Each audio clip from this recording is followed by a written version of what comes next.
दोस्तों, स्टार्ट करते हैं फोर्थ चैप्टर एनसीईआरटी का 11th chemistry chemical bonding and molecular structure. तो सबसे पहली लाइन क्या है कि साइंटिस्ट हमेशा डिस्कवर करते हैं न्यू कंपाउंड्स और उनके रिलेटेड फैक्ट्स, क्योंकि इसी से हम एक्सप्लेन कर पाएंगे पहले तो एग्जिस्टिंग चीज़ें और उनको यूज़ करके कुछ नई चीज़ें।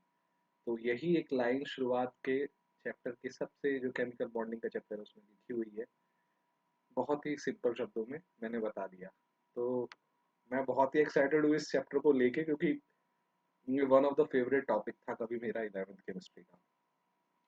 तो सबसे पहली चीज आई कि लुइस ने पोस्टुलेट किया कि भाई कैसे कोई भी मॉलिक्यूल स्टेबलाइज होता है। तो और एटॉमिक स्टेट स्टेबल क्यों नहीं होती, कि एटम्स क्यों नहीं स्टेबल होते हैं। तो उसने क्या बोला कि भाई एटम अचीव करते हैं उनका ऑक्टेट, एटम्स जो है जब मॉलिक्यूल्स बनते हैं केमिकल बॉन्ड्स बनाते हैं और वो ऑक्टेट फॉलो करते हैं। अब ऑक्टेट का मतलब क्या है? ऑक्टेट का मतलब क्या है कि वो या तो शेयरिंग से या इलेक्ट्रॉन ट्रांसफर से केमिकल बॉन्ड्स बना के अपने आप को स्टेबलाइज करते हैं। चाहे वो NaCl हो, चाहे वो Cl2H2F2 हो, एक्सेप्ट H2, क्योंकि H2 डबलेट रूल फॉलो करता है, क्योंकि उसके पास 8 इलेक्ट्रॉन होते ही नहीं है। सभी के सभी ऑक्टेट बनाते हैं। ठीक है। अब अगर वो ऑक्टेट बनाते हैं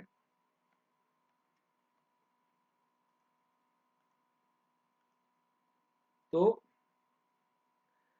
इसका मतलब उनके नंबर ऑफ इलेक्ट्रॉन्स को हम काउंट करेंगे कि बिफोर, जब मॉलिक्यूल बने और उससे मॉलिक्यूल बनने के बाद में। तो लिथियम के आउटर मोस्ट शेल में हमारे पास कितने इलेक्ट्रॉन होते हैं? एक होता है।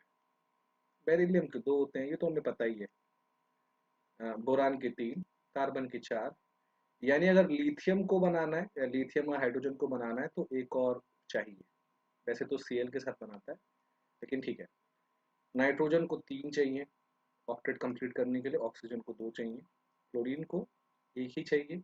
नियॉन इनर्ट है क्योंकि नियॉन के पास ऑलरेडी 8 है। तो एक एग्जांपल लेते हैं, फॉर्मेशन ऑफ NaCl। तो NaCl कैसे बनता है कि सोडियम जो है Na प्लस में और इलेक्ट्रॉन्स में एक इलेक्ट्रॉन रिलीज करता है, इसलिए इसको बोलते हैं कैटायन। और इसने एक इलेक्ट्रॉन रिलीज किया तो इसकी कन्फिग्रेशन जो होती है वो होती है 3s1। जैसे ही इसने नियॉन 3s1, ठीक है। इसको ऐसे भी देख सकते हैं कि Na प्लस के पास में, Na के पास में 7 इलेक्ट्रॉन है, मतलब उसके पास में एक एक्स्ट्रा इलेक्ट्रॉन है। और जैसे ही वो इसको रिलीज करेगा उसका कॉन्फ़िगरेशन पूरा हो जाएगा। सेम चीज होगी Cl माइनस के साथ में, बट उसके इलेक्ट्रॉन 7 होंगे आउटर मोस्ट में, 3s2 3p5। और वो नियॉन लेगा, जैसे ही वो Cl माइनस में कन्वर्ट करेगा 3s2 3p6 बनाएगा। तो इससे फॉर्मेशन होगी NaCl की, Na प्लस Cl मिलकर NaCl बनाएगा। ठीक है। तो इसमें क्या हुआ, यानी उसने एक इनर्ट गैस कॉन्फ़िगरेशन बना ली है।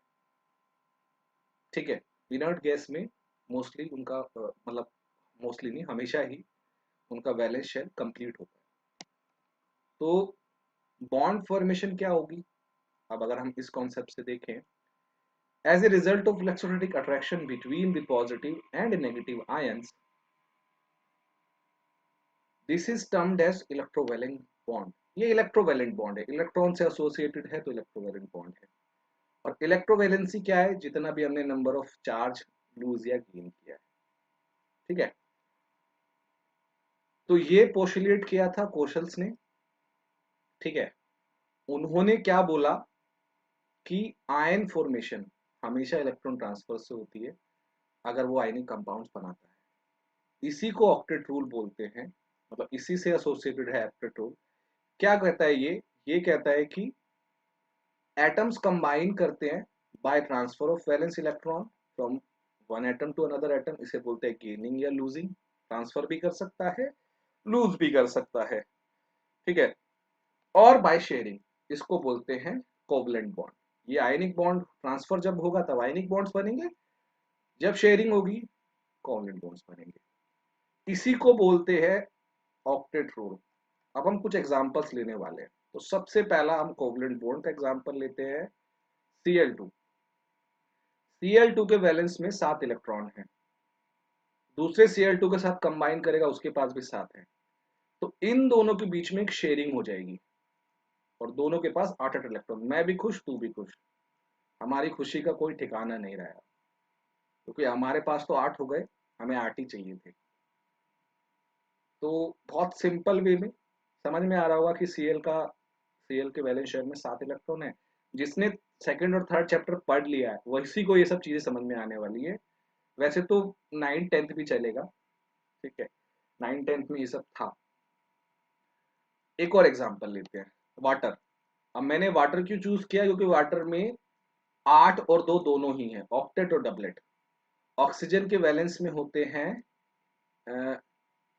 ओके, हमारा ऑक्सीजन का एक थोड़ा मैं कम रह गया, लेकिन हम उसको समझ लेंगे। समझ लो कि एक और इलेक्ट्रॉन यहाँ पे है, ओके, थोड़ा मैं जल्दी जल्दी में कम रह गया। हाँ, तो ऑक्सीजन के होते हैं 2s2 2p4, तो 2p4, हाँ 2p4 होता है। तो हाइड्रोजन के पास एक इलेक्ट्रॉन, इसके पास एक इलेक्ट्रॉन, इसके पास टोटल 6 होने चाहिए। 6 है ना, ओके 6 तो है, ओके सॉरी ये नहीं था, ये नहीं है, 6 थे, सॉरी मैं तो ध्यान नहीं दिया। हाँ, तो टोटल कितने हो गए इसके पास में, 8। टोटल इसके पास में 8 हो गए, इसके पास में कितने हो गए, 2। तो ऑक्सीजन कर रहा है ऑक्टेट रूल फॉलो और हाइड्रोजन कर रहा है डुप्लेट रूल फॉलो। इसी तरीके से हाइड्रोजन में भी अगर हाइड्रोजन बॉन्ड बनता है तो ये डुप्लेट फॉलो करता है। तो ऑक्टेट रूल का एक्सेप्शन भी बोल सकते हो इसको, लेकिन उसके एक्सेप्शन हम डिटेल में डिस्कस करने वाले हैं, ठीक है। नेक्स्ट बढ़ते हैं, CCl4। अगेन क्लोरीन के पास में 7 हैं, हर क्लोरीन के पास में 7 है, कार्बन के पास में 4 हैं। तो कार्बन का जो आउटर मोस्ट वाला है इसके साथ मिल जाएगा। इसका थोड़ा कलर अलग कर लेते हैं, नहीं तो फिर समझ में नहीं आएगा, ग्रीन कर देते हैं। तो ये हो गया 8 टोटल। अब इसमें काउंट करोगे तो 8 हो गए, इसमें भी 8 हो गए, सेम इसमें भी 8 हो गए, सेम इसमें भी 8 हो गए, यानी ऑक्टेट रूल फॉलो हुआ। आगे बढ़ते हैं, कार्बन डाइऑक्साइड।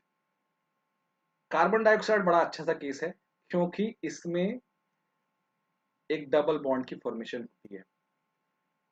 तो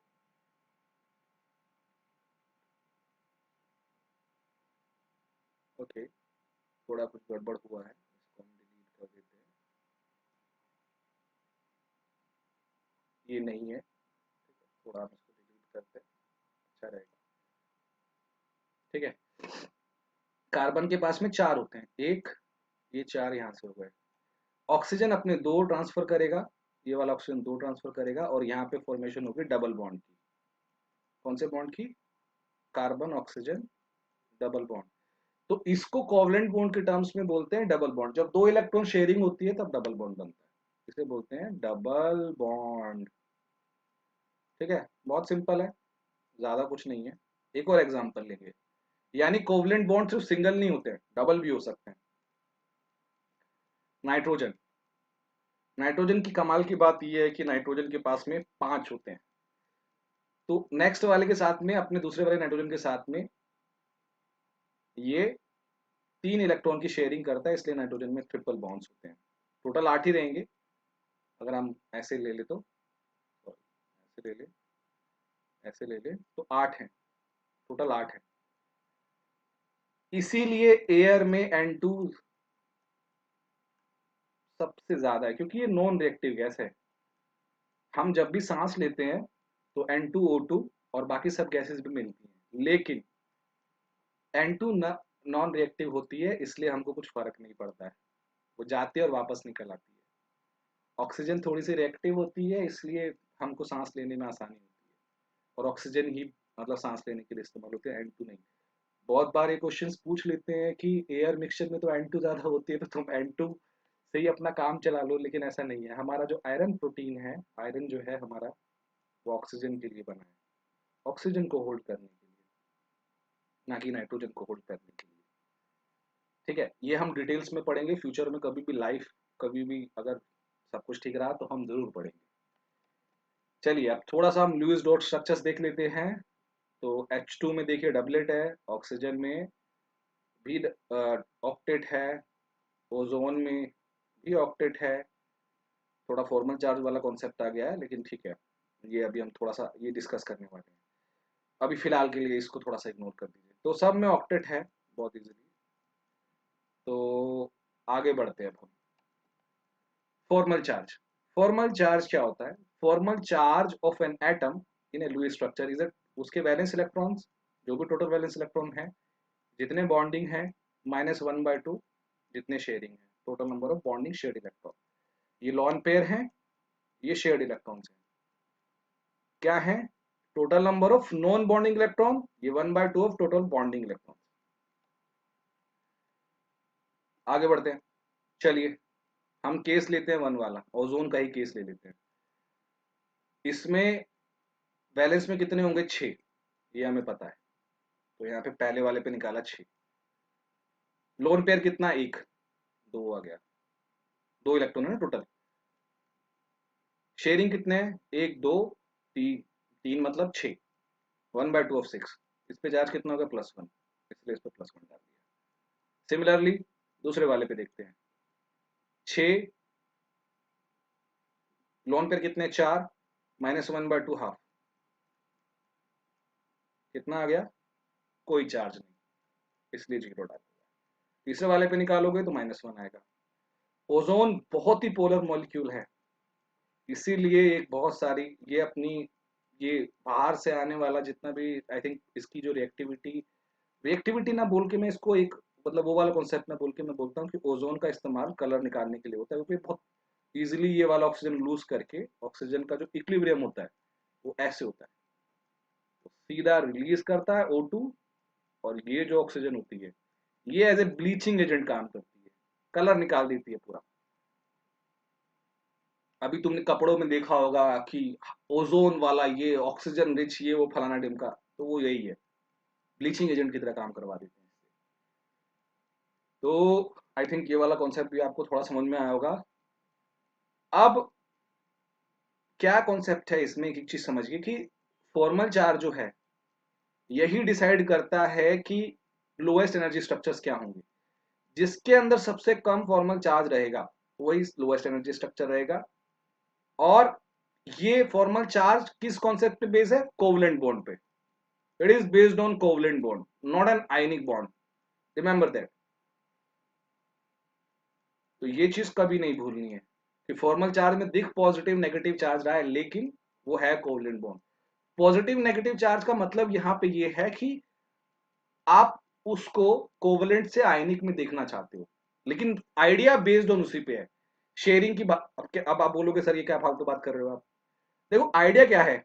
आइडिया है total number of valence electron in the free electron atom first, फिर लोन पेयर है, फिर शेयर्ड है, ट्रांसफर्ड नहीं है। शेयर्ड है इसीलिए क्योंकि कोवलेंट बॉन्ड बनता है by the sharing of electron, इसीलिए ये कोवलेंट बॉन्ड का आइडिया है, फॉर्मूले नहीं बता दिया है। तो अब अगर फॉर्मूले ने बता दिया तो हम तो कोई होते नहीं ना इस बात को डिनाई करने वाले। कर सकते हो, science always work with denial. Denial करते हैं, फिर सीखते हैं, फिर बोलते हैं चलो भाई ठीक है। तो एक अच्छी चीज, नेवर स्टॉप क्वेश्चनिंग। क्योंकि अगर क्वेश्चंस पूछकर आप स्टूपिड हो तो क्वेश्चंस ना पूछकर आप महा स्टूपिड हो। जो लोग क्वेश्चंस पूछते हैं उनमें हिम्मत होती है कि वो चीजों को समझने की कोशिश कर रहे हैं, वरना तो अगर आप घर से ही सब कुछ सीख लेते तो फिर तो बात ही क्या थी। चलिए अब हम लिमिटेशंस बात करते हैं ऑक्टेट रूल की। तो ऑक्टेट रूल की पहली लिमिटेशंस क्या है? Incomplete octet of N central atom. इसलिए मैंने लिथियम क्लोराइड का केस नहीं लिया था, ठीक है। लिथियम में ऑक्टेट पूरा ही नहीं होता है, Cl में हो जाता है, यहाँ पे ये 2 होने चाहिए थे, ठीक है। बेरिलियम में भी ये पूरा नहीं होता है। ऑड इलेक्ट्रॉन मॉलिक्यूल, कुछ मॉलिक्यूल्स ऐसे होते हैं जिनमें ऑड इलेक्ट्रॉन्स होता है। अगर आप NO2 के इलेक्ट्रॉन कैलकुलेट करोगे, चलो कैलकुलेट कर लेते हैं। इसके 5 हो गए, इसके 6 दूनी 12, 17 इलेक्ट्रॉन। ये मॉलिक्यूल भी एग्जिस्ट करता है। अगर ये एग्जिस्ट करता है तो कैसे एग्जिस्ट करता है? ये तो ऑड इलेक्ट्रॉन मॉलिक्यूल है, यहाँ तो 18 16 कुछ बैठ ही नहीं रहा है। तो ये भी इसका एक्सेप्शन है।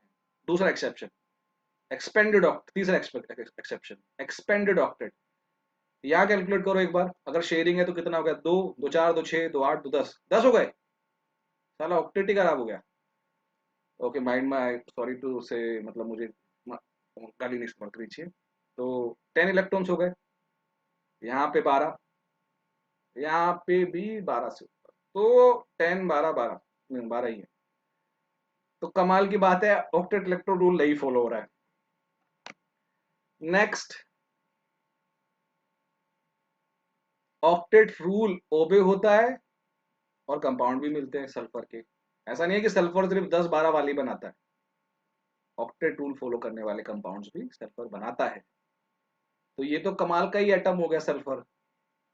ये तो वो हो गया कि मतलब आज हमारा ऑक्टेट फॉलो करने का रूल है, हम कर लेंगे, कल नहीं करेगा तो नहीं करेंगे, ऐसा नहीं होता है। कंपाउंड पे डिपेंड करता है। ठीक है।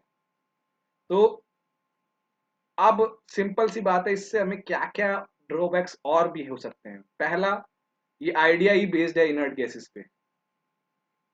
ठीक है, आइडिया बेस्ड है इनर्ट गैसेस पे, मतलब इनर्ट गैसेस अगर बनती हैं तो वो नोबल गैसेस बनाता है।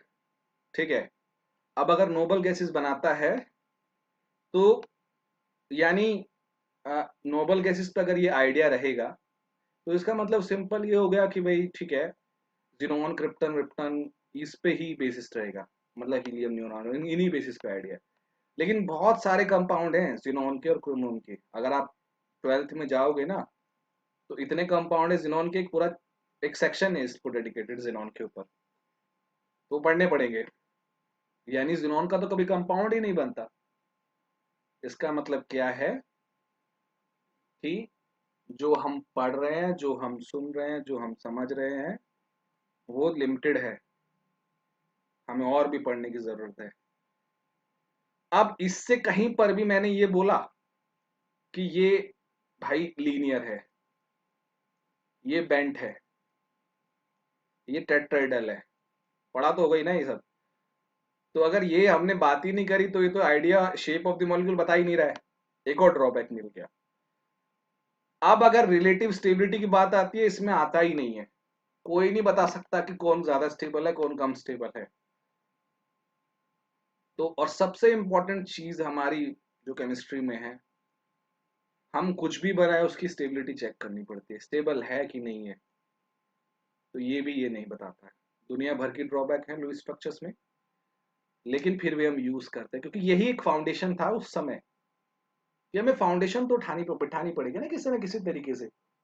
हमारे पास फाउंडेशन ही नहीं है और हम आगे बढ़ने की कोशिश करते हैं। तो बहुत सारी चीजें जो साइंस में हुई हैं उनको पहले सोचा गया है कि ठीक है हम मान लेते हैं यार, नहीं तो हालत खराब हो जाएगी और आगे भी नहीं बढ़ेंगे हम।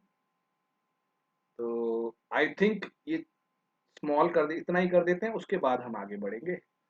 तो thank you for watching my videos, please share my videos, और जितना हो सके पढ़ाई पे ध्यान लगाइए। फालतू चीजों पे ध्यान लगाओगे दिमाग खराब ही होगा।